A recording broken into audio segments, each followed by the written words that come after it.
Today we're going to talk about the Constitutional Convention in Philadelphia and the conflicts and compromises that were necessary to get the Constitution passed. So, what were the big three issues that needed to be resolved before the delegates could ratify the Constitution? The first one had to do with how states would be represented in the legislative branch.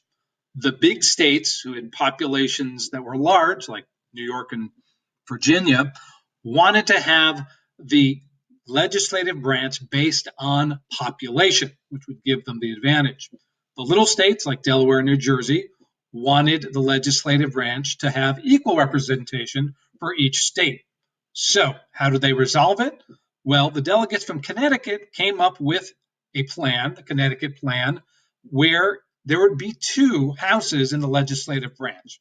One, the House of Representatives, would be based on population, and the other, the Senate, would be based on equal representation for each state. Each state would get two senators.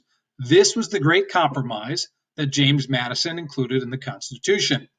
Two other very important issues that were debated in the Constitutional Convention had to do with how to count slaves when determining representation and taxation for the states. Now, the slave states in the South wanted the slaves to count for representation, but not for taxation. The northern states were like, yeah, no, we want the exact opposite. So, what did they do? They came up with what was called the Three-Fifths Compromise, which is pretty rough if you consider that every human being should be counted as a whole human being. However, in the Constitution, the slaves were counted as three-fifths of a person. So for every 5 slaves, there would be 3 counted for taxation and representation purposes.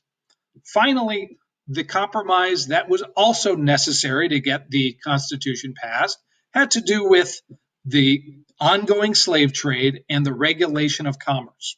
Now, the southern states, of course, having an agricultural-based economy that relied on slaves, wanted the slave trade to continue. The northern states didn't like that because they thought slavery was morally evil. And so they wanted to end the slave trade. A second issue had to do with how the federal government would regulate commerce.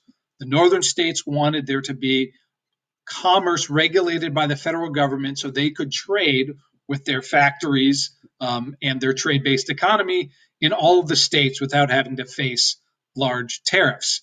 Southern states didn't necessarily want that because they thought it might hurt their agricultural economy.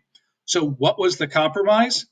The delegates agreed that the slave trade could continue for at least 20 years into the future and that escaped slaves would be returned to their owners. This was in exchange for the federal government regulating the commerce between states